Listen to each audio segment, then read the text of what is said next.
Why does somebody want to run, take over, own a football club? Well, I suppose, Vernon, knowing what I know now, I should probably ask you the same question. I think it's a combination of reasons. I touched upon it in the book.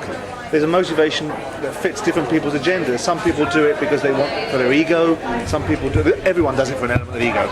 Some people do it because they want recognisability or credibility. Some people do it because it gives them an opportunity to establish themselves in this country. As I've mentioned in the book, I know one West London club owner that probably did it as the most expensive life insurance policy in the world. But I think it's a combination of things. For me, it was about a challenge. I was very young at the time when I bought Palace. I was 31, 32. It was a team my father had played for.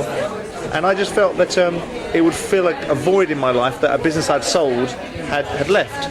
And football is one of those alluring businesses. From the outside looking in, it's very alluring. It's full of gold dust and sheen. When you get into it, it's like any other business. It has its flaws and its inadequacies and its parts of it that you don't particularly enjoy. But from the outside looking in, it looks like this glamorous, wonderful business.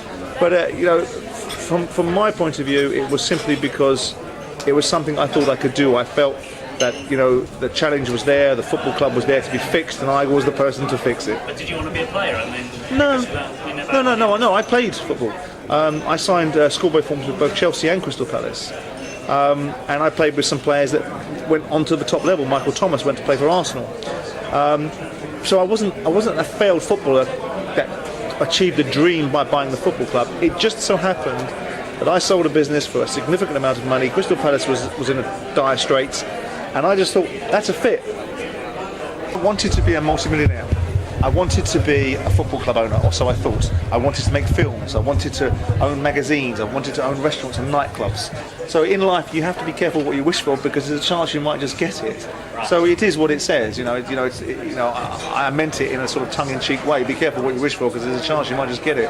But from what I know of, how you made your fortune, it was, correct me if I'm wrong, by all means, right time, right product, right time, right place. Well, I think anybody that makes money has to have an element of the right time and the right place, and you have to have an industry that certainly.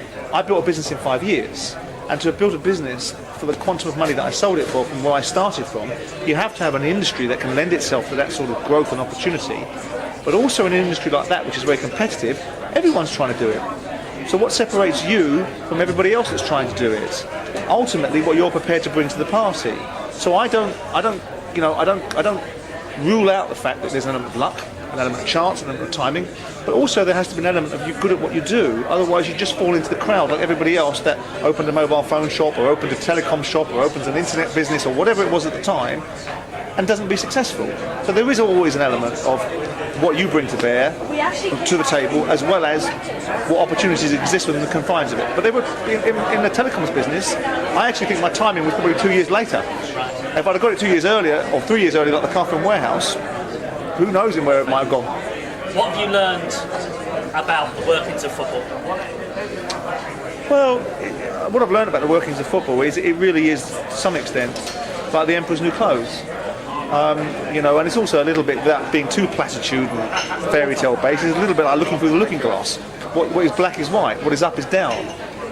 And it's a very disingenuous business in lots of ways. And it's a business where, the only commodity that counts is money. It's not your agenda, and it's not your desires or your character. How much money have you got, and how are you prepared to spend it? And the king is dead, long live the king. And that's harsh, and it's sad, and it's probably reflective of the world that we live in now. But, I've learned no more about this industry than I've learned about other industries.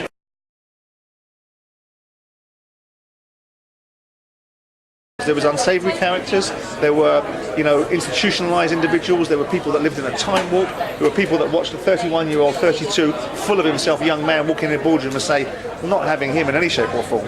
And of course I didn't help myself because I was very outspoken, very gregarious, almost a bit like a James Deanish sort of character, a rebel without a cause, just railing against the system. And I always think sometimes in life that if you replace the establishment, you become the establishment. So I was railing against the establishment with a vantage point. I wanted things done my way. So yeah, of course I came up against a lot of resistance. I came up against a lot of envy. I came up against a lot of contempt. I came up against a lot of politics. And because I didn't want to play the game, I made life a little bit more difficult for myself than possibly I needed to. And as the passage of time went, and people suddenly thought, well, actually, this guy's the real deal. He actually is all right. He may be a lot of bluster, and he may have a lot of, aggression or assertiveness about him, but people became acclimatised to me and actually knew that I was not a bad lad in lots of ways. Did you go in with the intention of ruffling feathers or becoming a known figure? No, I went in with the intention of doing exactly the same thing in football as I did in commerce. The only thing is that football doesn't think you should do that. They think there's certain rules. It's business. When it comes to big bags of money and players getting paid 20, 30, 40,000 pounds a week, and Sky contracts being worth 1.2 billion or 1.5 billion a year or 3 years or whatever it is, it's a business. And you need to approach it that way. So I approached it with a very, very focused mentality that the straightest route between A and B was the fastest route between A and B was a straight line, and that doesn't fly in the confined world of football sometimes.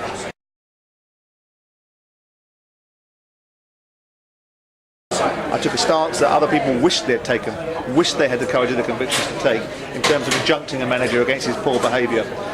But in football, you made appointments for big appointments for people to look after vast amounts of your money, and you did it almost on the back of a fag packet. You did it on the fly. In another industry, you took weeks and months and due diligence on people. In football, you read about them in newspapers, you interview them, and you give them a job, and they're responsible for millions of pounds of assets or opportunities. So every manager I took on, I believed I had a reason for, but you can't buy experience. How quickly did you realise that some of them you've got to? I think you realise quite quickly. I don't think it takes long. I think then you hope that actually you're seeing things wrong. That actually they have got a method to their madness, and then you realise there's no method. It's just madness.